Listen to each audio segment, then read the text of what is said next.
Hello Beach Class. Today I'm going to be reading to you the story of Paddington by Michael Bond. Mr. and Mrs. Brown first met Paddington on a railway platform. In fact, that was how he came to have such an unusual name for a bear, because Paddington was the name of the station. The Browns were waiting to meet their daughter Judy when Mr. Brown noticed something small and furry near the left luggage office. "It looks like a bear," he said. "A bear?" repeated Mrs. Brown. "On Paddington Station? Don't be silly, Henry. There can't be." But Mr. Brown was right. It was sitting on an old leather suitcase marked "Wanted on Voyage," and as they drew near it stood up and politely raised its hat. "Good afternoon," it said. "May I help you?" "It's very kind of you," said Mr. Brown, "but as a matter of fact, we were wondering if we could help you." "You're a very small bear," said Mrs. Brown. "Where are you from?" The bear looked around carefully before replying. "Darkest Peru. I'm not really supposed to be here at all. I'm a stowaway." "You don't mean to say you've come all the way from South America on your own?" exclaimed Mrs. Brown. "Whatever did you do for food?" Unlocking the suitcase, the bear took out an almost empty glass jar. "I ate marmalade," it said. "Bears like marmalade." Mrs. Brown looked at the label around the bear's neck. It said quite simply, "Please look after this bear. Thank you." "Oh, Henry," she cried, "we can't leave him here all by himself. There's no knowing what might happen to him. Can't he come home and stay with us?" "Stay with us?" repeated Mr. Brown nervously. He looked down at the bear. Would you like that?" he asked. "That is," he added hastily, "if you've nothing else planned." "Oh, yes," replied the bear. "I would like that very much. I've nowhere to go, and everyone seems in such a hurry." "That settles it," said Mrs. Brown. "Now you must be thirsty after your journey. Mr. Brown can get you some tea while I go and meet our daughter Judy." "But Mary," said Mr. Brown, "we don't even know its name." Mrs. Brown thought for a moment. "I know," she said. "We'll call him Paddington, after the station." Paddington. The bear tested it several times to make sure. "It sounds very important." Mr. Brown tried it out next. "Follow me, Paddington," he said. "I'll take you to the snack bar." Mr. Brown was as good as his word. Paddington had never seen so many snacks on one tray, and he didn't know which to try first. He was so hungry and thirsty he climbed up on the table to get a better look. Mr. Brown turned away, pretending he had tea with a bear on Paddington Station every day of his life. "Henry!" cried Mrs. Brown when she arrived with Judy. "What are you doing to that poor bear?" Paddington jumped up to raise his hat, and in his haste he trod on a strawberry tart, skidded on the cream, and fell over backwards into his cup of tea. "I think we'd better get going before anything else happens," said Mr. Brown. Judy took hold of Paddington's paw. "Come along," she said. "We'll take you home and you can meet Mrs. Bird and my brother Jonathan."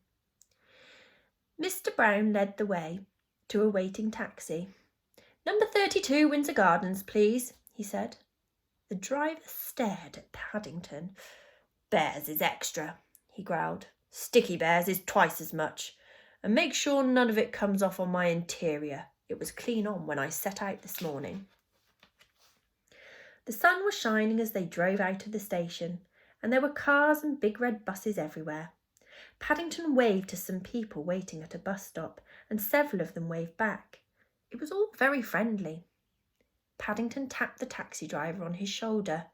"It isn't a bit like Darkest Peru," he announced. The man jumped at the sound of Paddington's voice. "Cream," he said bitterly. "Cream and jam all over me coat." He slid the little window behind him shut. "Oh dear, Henry," murmured Mrs. Brown. "I wonder if we're doing the right thing." Fortunately, before anyone had time to answer, they arrived at Windsor Gardens, and Judy helped Paddington onto the pavement. "Now you're going to meet Mrs. Bird," she said. "She looks after us. She's a bit fierce at times, but she doesn't really mean it. I'm sure you'll like her." Paddington felt his knees begin to wobble. "I'm sure I shall, if you say so," he replied. "The thing is, will she like me?" "Goodness gracious!" exclaimed Mrs. Bird. "What have you got there?" "It's not a what," said Judy. "It's a bear called Paddington, and he's coming to stay with us." "A bear?"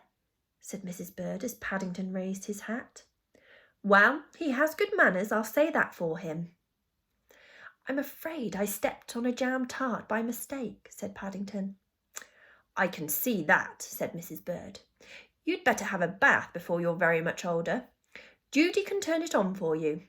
I dare say you'll be wanting some marmalade too." "I think she likes you," whispered Judy.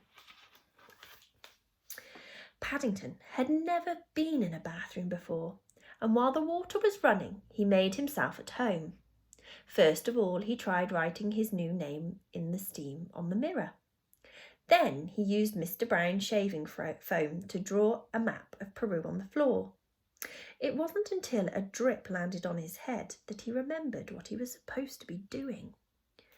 He soon discovered that getting into a bath is one thing, but it's quite another matter getting out again, especially when it's full of soapy water. Paddington tried calling out, "Help!" at first in a quiet voice so as not to disturb anyone, then very loudly, "Help! Help!" When that didn't work, he began bailing the water out with his hat. But the hat had several holes in it, and soon his map of Peru soon turned into a sea of foam. Suddenly, Jonathan and Judy burst into the bathroom and lifted a dripping Paddington onto the floor. "Thank goodness you're all right," cried Judy. "We heard you calling out." "Fancy making such a mess," said Jonathan admiringly. "You should have pulled the plug out." "Oh," said Paddington, "I never thought of that." When Paddington came downstairs, he looked so clean no one could possibly be cross with him. His fur was all soft and silky, his nose gleamed, and his paws had lost all traces of jam and cream. The Browns made room for him in a small armchair, and Mrs. Bird brought him a pot of tea and a plate of hot buttered toast and marmalade. "Now," said Mrs. Brown, "you must tell us all about yourself. I'm sure you must have had lots of adventures." "I have," said Paddington earnestly. "Things are always happening to me. I'm that sort of a bear." He settled back in the armchair.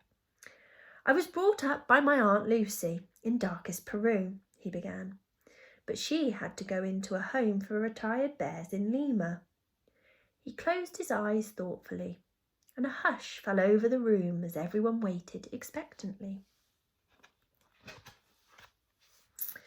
After a while, when nothing happened, they began to get restless. Mr. Brown tried coughing. Then he reached across and poked Paddington. "Well, I never," he said.